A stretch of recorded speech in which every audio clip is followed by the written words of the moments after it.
ਇਹ ਕਹਾਣੀ ਇਕਵੀਰ ਸਿੰਘ ਦੁਆਰਾ ਲਿਖੀ ਗਈ ਹੈ, ਜਿਸ ਦਾ ਨਾਮ ਹੈ ਪਛਤਾਵਾ। ਜੋਰਾ ਅੱਜ ਮਠਿਆਈ ਵੰਡ ਕਾਂਬਲਾ ਹੋਇਆ ਜਾਪਦਾ ਸੀ। ਉਹ ਖੁਸ਼ ਇੰਨਾ ਜ਼ਿਆਦਾ ਜਿੱਦਾਂ ਉਸਦੇ ਹੱਥ ਕੁਬੇਰ ਦਾ ਖਜ਼ਾਨਾ ਲੱਗ ਗਿਆ ਹੋਵੇ। ਮੇਰੇ ਪੁੱਛਣ 'ਤੇ ਉਸਨੇ ਜਵਾਬ ਦਿੱਤਾ, ਅੱਜ ਉਸਦੇ ਘਰ ਧੀ ਨੇ ਜਨਮ ਲਿਆ ਹੈ।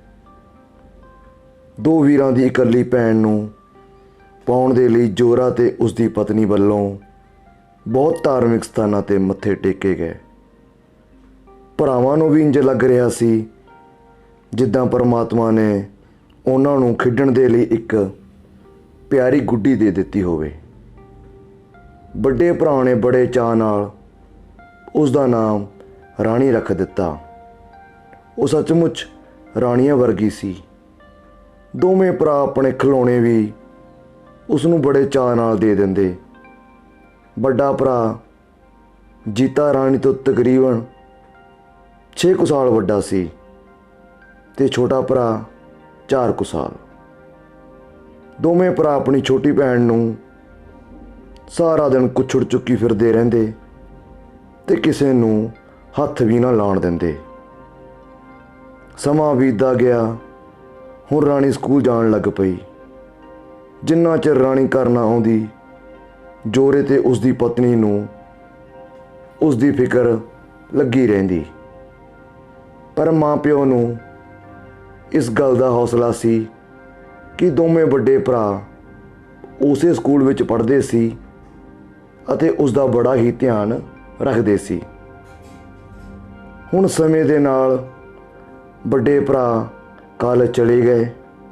ਰਾਣੀ ਹਾਈ ਸਕੂਲ ਵਿੱਚ ਚਲੀ ਗਈ। ਹੁਣ ਉਸ ਨੂੰ ਨਵੇਂ ਸਕੂਲ ਅਤੇ ਨਵੀਆਂ ਸਹੇਲੀਆਂ ਵਿੱਚ ਬਹੁਤ ਖੁਸ਼ੀ ਮਿਲਣ ਲੱਗ ਪਈ। ਹੁਣ ਉਸ ਦੇ ਸਰੀਰ ਵਿੱਚ ਵੀ ਕਾਫੀ ਤਬਦੀਲੀਆਂ ਨਜ਼ਰ ਆਉਣ ਲੱਗ ਪਈਆਂ ਜੋ ਸਾਫ਼ ਦਿਖਾਈ ਦੇਣ ਲੱਗ ਰਹੀਆਂ ਸੀ। ਉਹ ਜ਼ਰੂਰਤ ਤੋਂ ਜ਼ਿਆਦਾ ਆਪਣਾ ਧਿਆਨ ਰੱਖਣ ਲੱਗ ਪਈ। ਉਹ ਅਕਸਰ ਤੁਰੀ ਜਾਂਦੀ ਸ਼ੀਸ਼ੇ ਮੂਹਰੇ ਇੱਕਦਮ ਰੁਕ ਕੇ ਆਪਣੇ ਆਪ ਨੂੰ ਸੰਵਾਰਨ ਲੱਗ ਜਾਂਦੀ। ਉਹ ਹੁਣ ਪੜ੍ਹਾਈ ਨਾਲੋਂ ਵੱਧ ਆਪਣਾ ਧਿਆਨ ਰੱਖਦੀ। ਉਹ ਹੁਣ ਆਪਣੇ ਸੂਟਾਂ ਵਿੱਚ ਵੀ ਨਗੋਚਾਂ ਕੱਢਦੀ ਰਹਿੰਦੀ। ਰਾਣੀ ਦਾ ਇਹ ਵਤੀਰਾ ਉਸ ਦੀ ਮਾਂ ਨੂੰ ਥੋੜ੍ਹਾ ਕੁਦਰਤੀ ਵੀ ਲੱਗਦਾ, ਪਰ ਕਦੇ-ਕਦੇ ਉਸ ਨੂੰ ਫਿਕਰ ਵਿੱਚ ਪਾ ਦਿੰਦਾ। ਹੁਣ ਉਸ ਦੀ ਨਵੀਂ ਬਣੀ ਸਹੇਲੀ ਮਨਜਿੰਦਰ ਦੇ ਘਰ ਉਸ ਦਾ ਆਉਣਾ ਜਾਣਾ ਹੋਣ ਲੱਗ ਪਿਆ। ਅਕਸਰ ਰਾਣੀ ਮਨਜਿੰਦਰ ਦੇ ਘਰ ਜਾਂਦੀ, ਪਰ ਅੱਜ ਰਾਣੀ ਸ਼ਾਮ ਤੱਕ ਆਪਣੇ ਘਰ ਵਾਪਸ ਨਾ ਪਹੁੰਚੀ। ਸ਼ਾਮ ਦੇ 6 ਵੱਜ ਗਏ। ਜੋਰੇ ਦਾ ਮੋਬਾਈਲ ਵੱਜਣ ਲੱਗਾ। ਜੋਰੇ ਨੇ ਇੱਕਦਮ ਮੋਬਾਈਲ ਚੁੱਕਿਆ ਅਤੇ ਅੱਗੋਂ ਰਾਣੀ ਦੀ ਆਵਾਜ਼ ਉਸਦੇ ਕੰਨੀ ਪਈ।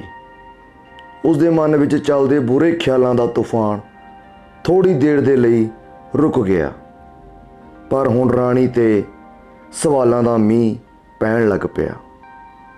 ਰਾਣੀ ਅੱਗੋਂ ਡਰਦੀ ਬੋਲ ਰਹੀ ਸੀ ਕਿ ਕਿੱਦਾਂ ਅੱਜ ਸਕੂਲ ਦਾ ਜ਼ਰੂਰੀ ਕੰਮ ਜੋ ਰਹਿ ਗਿਆ ਸੀ ਪੂਰਾ ਕਰਨ ਦੇ ਲਈ ਮਨਜਿੰਦਰ ਦੇ ਘਰ ਜਾਣਾ ਪੈ ਗਿਆ। ਇਸ ਲਈ ਉਹ ਲੇਟ ਹੋ ਗਈ। ਹੁਣ ਤੱਕ ਜੋਰਾ ਵੀ ਥੋੜ੍ਹਾ ਠੰਡਾ ਹੋ ਗਿਆ। ਹੁਣ ਉਹ ਪਿਆਰ ਨਾਲ ਗੱਲ ਕਰਨ ਲੱਗਾ ਅਤੇ ਆਖਣ ਲੱਗਾ, ਤੇਰੇ ਵੱਡੇ ਭਰਾ ਨੂੰ ਭੇਜ ਦਾਂਗਾ, ਤੈਨੂੰ ਲੈ ਜਾਵੇਗਾ। ਇੰਨੇ ਸੁਣਦੇ ਹੀ ਰਾਣੀ ਨੇ ਜੀ ਪਾਪਾ ਆਖ ਫੋਨ ਕੱਟ ਦਿੱਤਾ। ਅਗਲੀ ਸਵੇਰੇ ਧੀ ਨਾਲ ਜੋਰੇ ਨੇ ਬਹੁਤ ਪਿਆਰ ਨਾਲ ਗੱਲ ਕੀਤੀ ਅਤੇ ਸ਼ਾਮ ਨੂੰ ਉਸ ਨੂੰ ਸਰਪ੍ਰਾਈਜ਼ ਦੇਣ ਦੀ ਗੱਲ ਆਖ ਆਪਣੇ ਦਫ਼ਤਰ ਚਲਾ ਗਿਆ। ਰਾਣੀ ਵੀ ਸ਼ਾਮ ਹੋਣ ਦੀ ਬਹੁਤ ਬੇਸਬਰੀ ਨਾਲ ਉਡੀਕ ਕਰਨ ਲੱਗੀ। ਸ਼ਾਮ ਦੇ 6 ਵੱਜ ਗਏ। ਅੱਜ ਜੋਰੇ ਦਾ ਸਵਾਗਤ ਉਸ ਦੀ ਧੀ ਰਾਣੀ ਨੇ ਕੀਤਾ। ਉਸ ਦਾ ਬੈਗ ਹੁਣ ਉਹ ਆਪ ਹੀ ਚੁੱਕ ਲਿਆਈ। ਹੁਣ ਜੋਰਾ ਰਾਣੀ ਨੂੰ ਬਹੁਤਾ ਇੰਤਜ਼ਾਰ ਨਾ ਕਰਾਉਂਦੇ ਹੋਏ ਝੱਟ ਦੇਣੇ ਉਸ ਦੇ ਹੱਥਾਂ ਵਿੱਚ ਨਵਾਂ ਮੋਬਾਈਲ ਫੋਨ ਰੱਖ ਦਿੰਦਾ ਹੈ। ਜੋਰਾ ਇਹ ਸੋਚ ਨਾਲ ਉਸ ਨੂੰ ਮੋਬਾਈਲ ਫੋਨ ਲੈ ਕੇ ਦਿੰਦਾ ਹੈ ਕਿ ਚਲੋ ਪੜ੍ਹਾਈ ਦੇ ਲਈ ਚੰਗੀ ਸਮੱਗਰੀ ਉਸ ਨੂੰ ਫੋਨ ਉੱਤੇ ਹੀ ਮਿਲ ਜਾਵੇਗੀ ਅਤੇ ਦੇਰ ਸਵੇਰ ਜੇਕਰ ਲੇਟ ਫੇਟ ਹੁੰਦੀ ਹੈ ਤਾਂ ਉਸ ਤੱਕ ਪਹੁੰਚ ਸੌਖੀ ਹੋ ਜਾਵੇਗੀ। ਹੁਣ ਸਮਾਂ ਪਾ ਕੇ ਉਸ ਦੀ ਮਾਂ ਬਿਮਾਰ ਰਹਿਣ ਲੱਗ ਪਈ। ਮਾਂ ਰਾਣੀ ਨੂੰ ਕਦੇ ਕਦੇ ਘਰ ਦਾ ਕੰਮ ਕਰਨ ਲਈ ਆਖ ਦਿੰਦੀ, ਪਰ ਉਹ ਘਰ ਦਾ ਕੰਮ ਘੱਟ ਕਰਦੀ ਅਤੇ ਫੋਨ ਨੂੰ ਜ਼ਿਆਦਾ ਤਵੱਜੋ ਦਿੰਦੀ। ਰਾਣੀ ਦੀ ਮਾਂ ਨੂੰ ਇਹ ਬਦਲਾਅ ਚੰਗਾ ਨਹੀਂ ਸੀ ਲੱਗ ਰਿਹਾ। ਇਸ ਬਾਰੇ ਉਸਨੇ ਜੋਰੇ ਨਾਲ ਵੀ ਗੱਲ ਕੀਤੀ, ਪਰ ਜੋਰਾ ਉਸ ਨੂੰ ਇੰਨਾ ਆਖ ਚੁੱਪ ਕਰਾ ਦਿੰਦਾ, ਚੱਲ ਛੱਡ ਭਗਵਾਨੇ, ਅਜੇ ਰਾਣੀ ਬੱਚੀ ਹੈ, ਐਵੇਂ ਨਾ ਫਿਕਰ ਕਰਿਆ ਕਰ। ਇੱਧਰ ਰਾਣੀ ਦੀ ਦੋਸਤੀ ਮਨਜਿੰਦਰ ਨਾਲ ਕੁਝ ਜ਼ਿਆਦਾ ਹੀ ਗੂੜੀ ਹੁੰਦੀ ਗਈ। ਅੱਜ ਮਨਜਿੰਦਰ ਨੇ ਰਾਣੀ ਨੂੰ ਫੋਨ ਕਰ ਜਲਦੀ ਸਕੂਲ ਬੁਲਾ ਲਿਆ। ਇਹ ਆਖਿਆ ਕਿ ਅੱਜ ਮੈਂ ਤੈਨੂੰ ਕਿਸੇ ਨਾਲ ਮਿਲਾਉਣਾ ਹੈ। ਰਾਣੀ ਵੀ ਜਲਦੀ ਸਕੂਲ ਚਲੀ ਗਈ। ਅੱਗੋਂ ਮਨਜਿੰਦਰ ਵੀ ਉਸ ਦਾ ਇੰਤਜ਼ਾਰ ਕਰ ਰਹੀ ਸੀ ਤੇ ਦੋਵੇਂ ਇਕੱਠੀਆਂ ਹੋ ਇੱਕ ਬੰਦ ਕਮਰੇ ਵੱਲ ਜਾਣ ਲੱਗੀਆਂ। ਕਮਰੇ ਦੇ ਨੇੜੇ ਜਾਂਦਿਆਂ ਹੀ ਉਹਨਾਂ ਨੂੰ ਕੁਝ ਆਵਾਜ਼ਾਂ ਸੁਣਾਈ ਦਿੱਤੀਆਂ, ਪਰ ਮਨਜਿੰਦਰ ਦੇ ਇਹ ਕਹਿਣ ਤੇ ਕਿ ਤੂੰ ਘਬਰਾ ਨਾ, ਰਾਣੀ ਥੋੜ੍ਹਾ ਠੀਕ ਮਹਿਸੂਸ ਕਰਨ ਲੱਗੀ। ਹੁਣ ਮਨਜਿੰਦਰ ਨੇ ਉਸ ਕਮਰੇ ਦਾ ਦਰਵਾਜ਼ਾ ਖੜਕਾ ਦਿੱਤਾ। ਅਚਾਨਕ ਅੰਦਰੋਂ ਕਿਸੇ ਨੇ ਉਸ ਨੂੰ ਅੰਦਰ ਖਿੱਚ ਲਿਆ। ਹੁਣ ਰਾਣੀ ਵੀ ਮਨਜਿੰਦਰ ਦੇ ਨਾਲ ਕਮਰੇ ਦੇ ਅੰਦਰ ਚਲੀ ਗਈ। ਕਮਰੇ ਦੇ ਵਿੱਚ ਮੱਧਮ ਜਿਹਾ ਹਨੇਰਾ ਸੀ ਅਤੇ ਕਿਤੋਂ ਕਿਤੋਂ ਦਰਵਾਜ਼ੇ ਦੀਆਂ ਮੋਰੀਆਂ ਅਤੇ ਰੋਸ਼ਨਦਾਨਾਂ ਵਿੱਚੋਂ ਥੋੜ੍ਹੀ ਥੋੜ੍ਹੀ ਰੋਸ਼ਨੀ ਆ ਰਹੀ ਸੀ। ਰਾਣੀ ਦੇਖਦੀ ਹੈ ਕਿ ਉਸ ਦੀ ਜਮਾਤ ਦੇ ਦੋ ਮੁੰਡੇ ਨਵਦੀਪ ਤੇ ਨਵਜੋਤ ਦੋਵੇਂ ਪਹਿਲਾਂ ਤੋਂ ਹੀ ਅੰਦਰ ਸੀ। ਰਾਣੀ ਇੱਕਦਮ ਹੈਰਾਨ ਹੋ ਜਾਂਦੀ ਹੈ ਕਿ ਨਵਦੀਪ ਨੇ ਮਨਜਿੰਦਰ ਦਾ ਹੱਥ ਫੜ ਰੱਖਿਆ ਹੈ। ਦੋਵੇਂ ਜਾਣੇ ਹੱਥਾਂ ਵਿੱਚ ਹੱਥ ਪਾ ਖੜੇ ਹੁੰਦੇ ਹਨ। ਰਾਣੀ ਨੂੰ ਸਮਝਣ ਵਿੱਚ ਬਹੁਤੀ ਦੇਰ ਨਹੀਂ ਲੱਗਦੀ ਕਿ ਮਸਲਾ ਹੈ ਕੀ। ਹੁਣ ਰਾਣੀ ਦੇ ਮੂੰਹ 'ਤੇ ਪਸੀਨਾ ਪਾਣੀ ਵਾਂਗ ਚੋਣ ਲੱਗ ਪਿਆ ਅਤੇ ਉਹ ਪਸੀਨੇ ਨਾਲ ਪੂਰੀ ਤਰ੍ਹਾਂ ਭਿੱਜ ਗਈ। ਕੋਲ ਬੈਠਾ ਨਵਜੋਤ ਵੀ ਰੋਸ਼ਨਦਾਨ ਦੀ ਮੱਧਮ ਜਿਹੀ ਆ ਰਹੀ ਰੋਸ਼ਨੀ ਦੀ ਮਦਦ ਨਾਲ, ਜੋ ਕਿ ਸਿੱਧੀ ਹੀ ਰਾਣੀ ਦੇ ਘਬਰਾਏ ਹੋਏ ਚਿਹਰੇ 'ਤੇ ਪੈ ਰਹੀ ਸੀ, ਰਾਣੀ ਨੂੰ ਰੀਝਾਂ ਲਾ ਲਾ ਕੇ ਦੇਖ ਰਿਹਾ ਸੀ। ਸੱਚ ਵਿੱਚ ਰਾਣੀ ਵੀ ਇਸ ਰੋਸ਼ਨੀ ਵਿੱਚ ਕਿਸੇ ਰਾਣੀ ਤੋਂ ਘੱਟ ਨਹੀਂ ਸੀ ਲੱਗ ਰਹੀ। ਹੁਣ ਰਾਣੀ ਨੂੰ ਇਸ ਕਮਰੇ ਵਿੱਚ ਘੁੱਟਣ ਅਤੇ ਘਬਰਾਹਟ ਮਹਿਸੂਸ ਹੋਣ ਲੱਗ ਪਈ। ਉਹ ਇੱਕੋ ਦਮ ਹੀ ਕਮਰੇ 'ਚੋਂ ਬਾਹਰ ਨਿਕਲ ਗਈ। ਇਹ ਦੇਖ ਮਨਜਿੰਦਰ ਵੀ ਉਸ ਦੇ ਮਗਰ ਹੀ ਦੌੜ ਗਈ। ਮਨਜਿੰਦਰ ਦੇ ਬੁਲਾਉਣ 'ਤੇ ਰਾਣੀ ਸਾਰਾ ਦਿਨ ਉਸ ਨਾਲ ਨਹੀਂ ਬੋਲੀ। ਸ਼ਾਮ ਨੂੰ ਮਨਜਿੰਦਰ ਰਾਣੀ ਨੂੰ ਬਾਰ-ਬਾਰ ਫੋਨ ਕਰੀ ਜਾਵੇ। ਅੰਤ ਵਿੱਚ ਰਾਣੀ ਨੇ ਉਸ ਦਾ ਫੋਨ ਚੁੱਕ ਲਿਆ ਅਤੇ ਸਕੂਲ ਵਿੱਚ ਗੱਲ ਕਰਨਾ ਹੀ ਬਿਹਤਰ ਸਮਝਿਆ।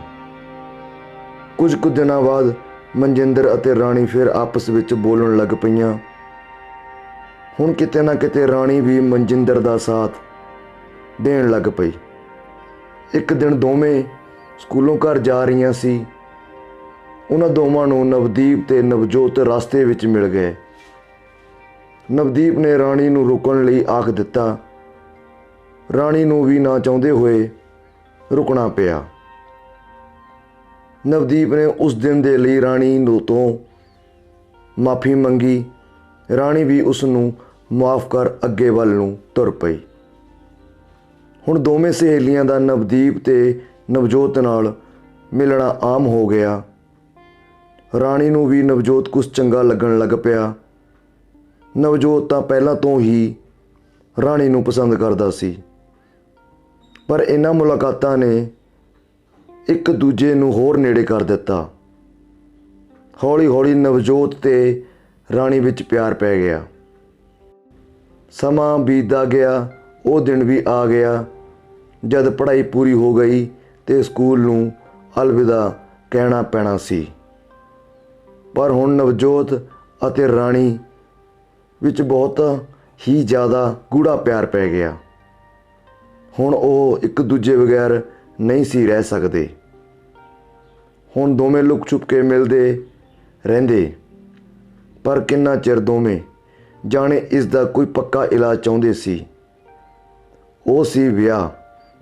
ਪਰ ਵਿਆਹ ਕਰਵਾਉਣਾ ਜਿੰਨਾ ਸੋਚਣਾ ਸੌਖਾ ਸੀ, ਉਸ ਤੋਂ ਕਿਤੇ ਜ਼ਿਆਦਾ ਕਰਵਾਉਣਾ ਔਖਾ ਸੀ। ਦੋਵਾਂ ਦੇ ਪਰਿਵਾਰਾਂ ਦੇ ਸਟੇਟਸ ਲੈਵਲ ਬਹੁਤ ਵੱਖਰੇ ਵੱਖਰੇ ਸੀ। ਰਾਣੀ ਨੂੰ ਪਤਾ ਸੀ ਕਿ ਮੇਰੇ ਘਰ ਦੇ ਨਹੀਂ ਮੰਨਣੇ। ਨਵਜੋਤ ਦੇ ਕਹਿਣ 'ਤੇ ਰਾਣੀ ਨੇ ਡਰਦੀ ਨੇ ਆਪਣੇ ਘਰਦਿਆਂ ਨਾਲ ਵਿਆਹ ਦੀ ਗੱਲ ਕੀਤੀ।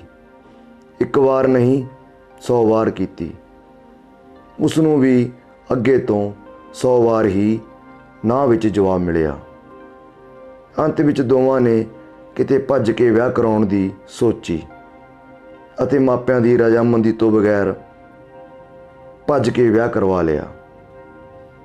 ਸਮਾਂ ਪਾ ਕੇ ਨਵਜੋਤ ਦੇ ਘਰਦਿਆਂ ਨੇ ਤਾਂ ਨਾ ਚਾਹੁੰਦੇ ਹੋਏ ਵੀ ਨਵਜੋਤ ਨੂੰ ਆਪਣੇ ਨਾਲ ਰੱਖ ਲਿਆ ਅਤੇ ਉੱਤੋਂ ਰਾਣੀ ਨੂੰ ਨੂੰਹ ਦਾ ਰੁਤਬਾ ਵੀ ਦੇ ਦਿੱਤਾ। ਨਵਜੋਤ ਨੂੰ ਆਪਣਾ ਪਿਆਰ ਤੇ ਘਰਦਿਆਂ ਦਾ ਪਿਆਰ ਵੀ ਮਿਲ ਗਿਆ, ਪਰ ਰਾਣੀ ਕਿਤੇ ਨਾ ਕਿਤੇ ਮਹਿਸੂਸ ਕਰਦੀ ਕਿ ਉਸਨੇ ਇੱਕ ਪਿਆਰ ਦੀ ਖਾਤਰ ਕਾਫੀ ਕੁਝ ਗਵਾ ਲਿਆ। ਸਮਾਂ ਬੀਤਦਾ ਗਿਆ। ਹੁਣ ਰਾਣੀ ਨੂੰ ਨਵਜੋਤ ਦੇ ਘਰ ਦਾ ਕੋਈ ਵੀ ਬਹੁਤਾ ਸਤਿਕਾਰ ਨਾ ਦਿੰਦਾ। ਬਸ ਇੱਕ ਨਵਜੋਤ ਹੀ ਸੀ ਜੋ ਉਸ ਨੂੰ ਪਿਆਰ ਕਰਦਾ ਤੇ ਉਸ ਦਾ ਸਤਿਕਾਰ ਕਰਦਾ। ਪਰ ਉਹ ਵੀ ਹੁਣ ਸਮੇਂ ਦੇ ਨਾਲ ਰਾਣੀ ਨਾਲ ਚੰਗਾ ਵਿਵਹਾਰ ਨਾ ਕਰਦਾ। ਰਾਣੀ ਦੀ ਸੱਸ ਉਸ ਨੂੰ ਬਹੁਤਾ ਚੰਗਾ ਨਾ ਸਮਝਦੀ ਤੇ ਤਾਨੇ ਮਿਹਣੇ ਦਿੰਦੀ। ਕਿਸੇ ਦਿਨ ਤਿਉਹਾਰ 'ਤੇ ਨਵਜੋਤ ਦੇ ਰਿਸ਼ਤੇਦਾਰ ਤੇ ਉਸ ਦੀਆਂ ਭੈਣਾਂ ਅਕਸਰ ਨਵਜੋਤ ਦੇ ਘਰ ਆ ਜਾਂਦੀਆਂ। ਉਸ ਦੀ ਸੱਸ ਉਹਨਾਂ ਦੀ ਕਾਫੀ ਸੇਵਾ ਕਰਦੀ ਤੇ ਆਪਣੀਆਂ ਧੀਆਂ ਨੂੰ ਕਾਫੀ ਸੂਟ ਸਾਟ ਤੇ ਹੋਰ ਜ਼ਰੂਰੀ ਸਮਾਨ ਦੇ ਦਿੰਦੀ। ਰਾਣੀ ਵੀ ਵਿੱਚੋਂ ਵਿੱਚ ਆਪਣੀ ਮਾਂ ਨੂੰ ਯਾਦ ਕਰਕੇ ਰੋਂਦੀ ਤੇ ਆਪਣੇ ਵੱਲੋਂ ਕੀਤੀ ਗਲਤੀ ਤੇ ਕਿਤੇ ਨਾ ਕਿਤੇ ਜ਼ਰੂਰ ਪਛਤਾਉਂਦੀ। ਅੱਜ ਤੀਆਂ ਦਾ ਤਿਉਹਾਰ ਸੀ, ਜਿਸ ਦੇ ਲਈ ਅੱਜ ਉਹਨਾਂ ਦੇ ਘਰ ਨਵਜੋਤ ਦੀ ਛੋਟੀ ਭੈਣ ਆਈ ਹੋਈ ਸੀ। ਛੋਟੀ ਭੈਣ ਸਜ ਧੱਜ ਕੇ ਆਪਣੀਆਂ ਸਹੇਲੀਆਂ ਨੂੰ ਨਾਲ ਲੈ ਕੇ ਤੀਆਂ ਵਾਲੀ ਥਾਂ 'ਤੇ ਚਲੀ ਗਈ। ਇਹ ਸਭ ਦੇਖ ਰਾਣੀ ਦੀਆਂ ਭੁੱਬਾਂ ਨਿਕਲ ਗਈਆਂ। ਉਸ ਨੂੰ ਉਹ ਭੈਣਾਂ ਵਰਗੀਆਂ ਸਹੇਲੀਆਂ ਯਾਦ ਆਉਣ ਲੱਗੀਆਂ। ਉਸ ਨੂੰ ਆਪਣੇ ਘਰ ਵਾਲੇ ਪੁਰਾਣੇ ਦਿਨ ਚੇਤੇ ਆਉਣ ਲੱਗ ਪਏ, ਪਰ ਉਹ ਚਾਹ ਕੇ ਵੀ ਹੁਣ ਉਸ ਘਰ ਵਿੱਚ ਨਹੀਂ ਜਾ ਸਕਦੀ ਸੀ। ਉਹ ਕਮਰੇ ਵਿੱਚ ਬੈਠ ਉੱਚੀ ਰੋਣ ਲੱਗ ਪਈ। ਰਾਣੀ ਦੀ ਚੀਖ ਉਸ ਦਿਨ ਨਿਕਲ ਗਈ ਜਦ ਨਵਜੋਤ ਦੀ ਛੋਟੀ ਭੈਣ ਨੇ ਆਪਣੇ ਵੀਰ ਨਵਜੋਤ ਦੇ ਗੁੱਟ 'ਤੇ ਰੱਖੜੀ ਬੰਨ੍ਹੀ। ਅੱਜ ਸੱਚੀ ਰਾਣੀ ਨੂੰ ਮਹਿਸੂਸ ਹੋ ਰਿਹਾ ਸੀ ਕਿ ਉਸਨੇ ਭੱਜ ਕੇ ਵਿਆਹ ਕਰਵਾਇਆ ਉਸ ਦੀ ਸਭ ਤੋਂ ਵੱਡੀ ਗਲਤੀ ਸੀ। ਹੁਣ ਉਹ ਮਹਿਸੂਸ ਕਰ ਰਹੀ ਸੀ ਕਿ ਉਸ ਨੇ ਇੱਕ ਪਿਆਰ ਦੀ ਖਾਤਰ ਭਰਾ ਦਾ ਪਿਆਰ, ਮਾਂ ਦਾ ਪਿਆਰ ਅਤੇ ਆਪਣੇ ਪਿਓ ਦਾ ਪਿਆਰ ਸਦਾ ਦੇ ਲਈ ਖੋ ਦਿੱਤਾ ਹੈ। ਤੇ ਦੂਜੇ ਪਾਸੇ ਨਵਜੋਤ ਦੇ ਹਿੱਸੇ ਸਭ ਦਾ ਪਿਆਰ ਆਇਆ, ਪਰ ਅੱਜ ਉਸ ਦੇ ਹਿੱਸੇ ਕੇਵਲ ਪਛਤਾਵਾ ਆਇਆ। ਧੰਨਵਾਦ ਜੀ।